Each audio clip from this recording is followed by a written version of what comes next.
வாங்க இப்படி ஒரு அருமையான குழம்பு சமைக்கலாம். இப்போ நம்ம கொண்டக்கடலை எடுத்துருக்கோம், 250 கிராம் எடுத்துருக்கிறோம். குறைஞ்சது 4லேருந்து 5 மணி நேரம் ஊற வச்ச தண்ணியில் போட்டு ஊற வச்ச கொண்டக்கடலை எடுத்து வச்சுருக்கிறோம். இதை நம்ம அப்படியே ஒரு குக்கரில் தட்டி அந்த கொண்டக்கடலை முங்குற அளவுக்கு மாத்திரம் தண்ணி வச்சு ஒரு 4 விசில் வச்சு எடுத்துக்க போகிறோம். இப்போ குக்கரில் 4 விசில் வச்சு எடுத்து வச்சாச்சு, தனியாக வச்சுக்கலாம். இதை தக்காளி 2 தக்காளி மீடியம் சைஸ் தக்காளி வெட்டி வச்சுருக்கிறேன். 4 மிளகா பச்சை மிளகா மீடியம் சைஸில் கட் பண்ணி வச்சுருக்கிறேன். 2 மீடியம் சைஸ் பல்லாரி பெரிய வெங்காயம் கட் பண்ணி வச்சுருக்கிறேன். கொத்தமல்லி தழை, கருவேப்பிலை, 3 மீடியம் சைஸ் உருளைக்கிழங்கும் நம்ம வெட்டி வச்சுருக்கிறோம்.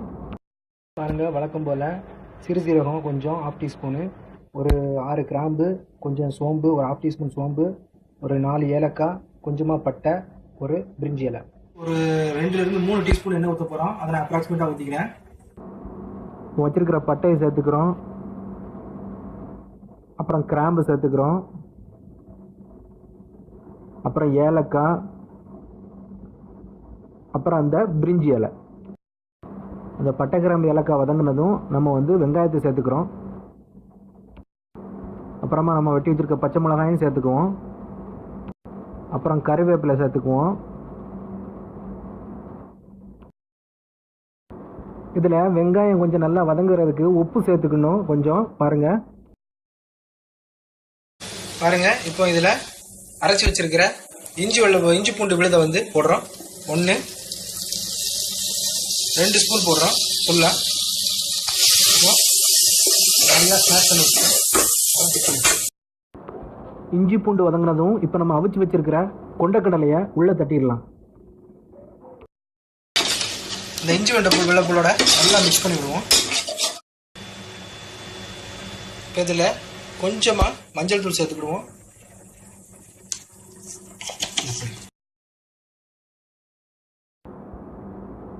இப்போ இதில் ஒரு 3 ஸ்பூனு, அந்த ஸ்பூனில் அளவு பார்த்துக்குங்க. இதில் ஒரு 3 ஸ்பூனு மல்லித்தூள் சேர்க்குறோம், அதாவது கொரியாண்டர் பவுடர் சேர்க்குறோம். அப்புறம் இதில் ஒரு 2 ஸ்பூன் மிளகு வத்தல் தூள் சேர்க்குறோம், அதாவது சில்லி பவுடர் சேர்க்குறோம். பாருங்கள். அப்புறம் சீரக பவுடர் சேர்க்குறோம், 1 ஸ்பூனுக்கு ஜீரக பவுடர் சேர்த்துருக்குறோம். அதோட ஒரு 1/2 ஸ்பூன் இருக்கிற மாதிரி கரம் மசாலா தூள் சேர்க்குறோம். சேர்த்து நல்லா கிளறிக்கலாம். பாருங்கள், இதில் வெட்டி வச்சிருக்கிற தக்காளி போடுறோம். நம்ம வச்சிருக்கிற சோம்பு, சீரகம் ரெண்டையுமே தட்டியிருக்கோம். இப்போ ஒரு ஸ்பூனு சால்ட்டு சேர்த்துக்கிறோம் தேவையான அளவு. இப்போ எல்லாம் சேர்த்த இந்த கலவையில் நமக்கு எவ்வளவு அந்த கறி தேவையோ குழம்பு தேவையோ அதுக்கு ஏற்ற மாதிரி நம்ம தண்ணி ஊற்ற போகிறோம். தண்ணி மிக்ஸ் பண்ணி இப்போ நம்ம மூடி போட்டு வேக வைக்க போகிறோம். மூடி போட்டு வேக வைக்கிறதுக்கு முன்னாடி நம்ம வெட்டி வச்சிருக்கிற உருளைக்கிழங்கை போடுறோம். பாருங்கள், உருளைக்கிழங்கு போட்டு அதுக்கப்புறம் மூடி போட்டு வேக வைக்கணும். இப்போ பாருங்கள், அருமையாக ரெடி ஆயிடுச்சு. எல்லாம் சூப்பராக வெந்துருச்சு. உருளைக்கிழங்கும் சூப்பராக வெந்துருச்சுங்க. பாருங்கள், கொண்டக்கடலை சால்னா கறி ரெடி. கடைசியாக கொஞ்சமாக ஒரு 1/2 டீஸ்பூனு பிளாக் பெப்பர் போட்டுக்கலாம். போட்டு இதை கிளறி விட்டோம்னா அவ்வளோ அருமையாக இருக்கும். இது ஆப்ஷனல் தான், வேணும்னா போட்டுக்கலாம், வேண்டாம்னா இல்லை. பாருங்கள், அருமையாக வந்துருக்கும்.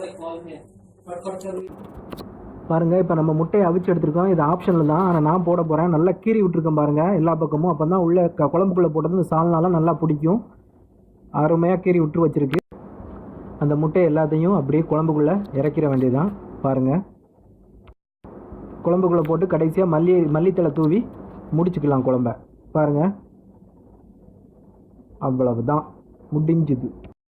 இந்த வீடியோ உங்களுக்கு பிடிச்சிருந்துச்சுன்னா லைக் பண்ணுங்கள், கமெண்ட் பண்ணுங்கள், ஷேர் பண்ணுங்கள், மறக்காமல் சப்ஸ்கிரைப் பண்ணுங்கள். எந்த கமெண்டாக இருந்தாலும் கீழே உள்ள கமெண்ட் பாக்ஸில் கமெண்ட் பண்ணுங்கள். இந்த வீடியோ பொறுமையாக வாட்ச் பண்ணதுக்கு ரொம்ப நன்றி. SMS ஃபுட் மாஸ்டரின் அடுத்த வீடியோவில் நான் உங்களை சந்திக்கிறேன்.